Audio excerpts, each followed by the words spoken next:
Hey everyone, Matt here, back at it again. Last two videos were a little bit long. I'm going to try to keep this one shorter, easier for you to watch, easier for me to edit. So basically today we're going to be looking at some of the lesser known aspects of coronavirus, just how crazy they are, and the bad thinking that is leading people to make bad decisions. Include how Fauci is artificially padding the coronavirus deaths, and the insane new unemployment benefits that people are getting. Anything else pops into my head, I'll put that into. Let's get going.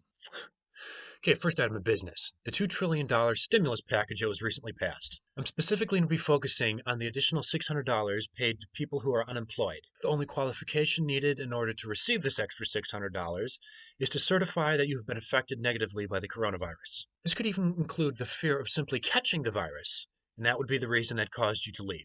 The links to the following articles that I'll be citing will be below the video. According to an article from Fox, an additional $600 per week in unemployment benefits has started going out as part of the coronavirus relief bill passed in March. But the new payments, combined with state unemployment benefits, are already causing major concerns that some workers could be in a position to actually make more money by leaving their jobs. Also, according to the article, the average state already gives out $463 per week in unemployment benefits. When you add to that to the 600, comes out to $1063 per week, the equivalent of $55,000 a year for not working. $55,000 a year for not working. $55,000 a year for not working. Median U.S. income is $62,000.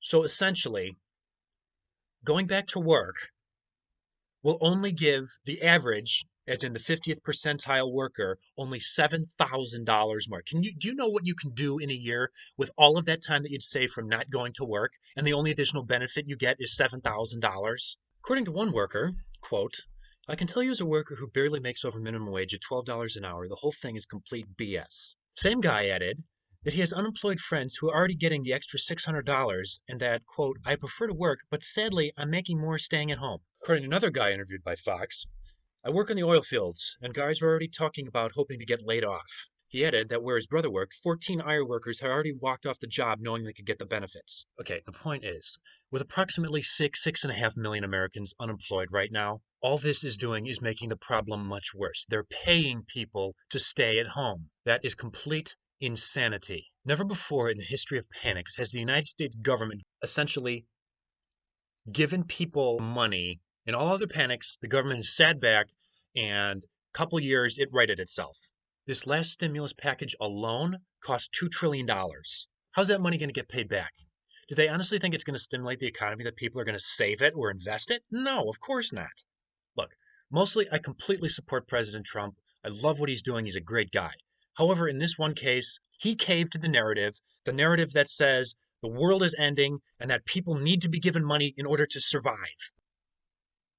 It's a complete debacle. According to an article from Forbes, a new conspiracy theory, growing in particular on Fox News, that official coronavirus death toll numbers are being padded with people who would have died anyway from pre-existing conditions, has some of the nation's top health officials, including White House coronavirus task force members Dr. Anthony Fauci and Dr. Deborah Birx, speaking out to debunk it. Okay, is it a conspiracy theory, though?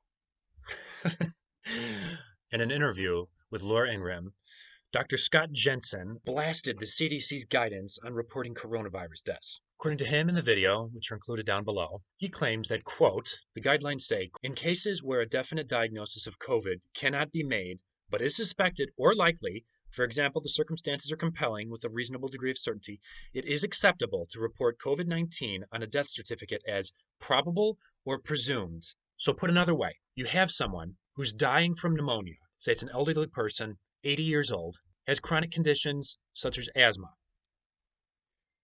He's dying. You estimate he has 3 days left. He tests positive for this COVID thing. Automatically, the doctor who signs the death certificate can now put the cause of death as COVID-19. Even if he contracted it while in the hospital, if he has it when he dies, the doctor who signs the death certificate is now allowed to put COVID-19 as the cause of death. Jensen then told Ingraham that under the CDC guidelines, a patient who died after being hit by a bus and tested positive for coronavirus would be listed as having presumed to have died from the virus, regardless of whatever damage was caused by the bus.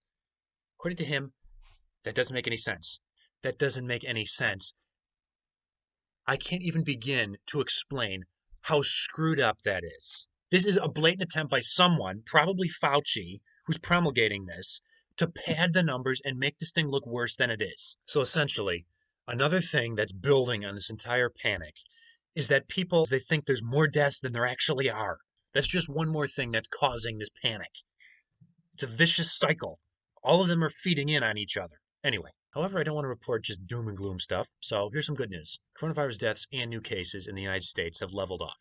They're no longer showing exponential growth. I've noticed over the past week that the almost fashionable panic that accompanied this virus is pretty much melting away. News outlets are actually reporting other stories than this virus hoax. Stock market is making a nice recovery. It's recovered about 50% of what it's lost from its peak. The number of additional US cases in the United States no longer is exponentially growing, more like linear growth.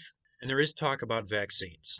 The hydroxychloroquine still under investigation. Personally, I believe it's going to work. Now, how I know it's going to work? It's because the liberal media are bashing it. You'd think they want to extend at least a little bit of hope out to the normal people who have the virus. Saying, hey guys, we got your back. We found this drug. We're trying to push it through the FDA as fast as possible. No, they're bashing it, so it probably has at least some positive impact. And there are other vaccines in the works. So my gut's telling me lockdowns are going to be phased out starting in 2 or 3 weeks. Everything's going to get back to normal, and people can stop being afraid.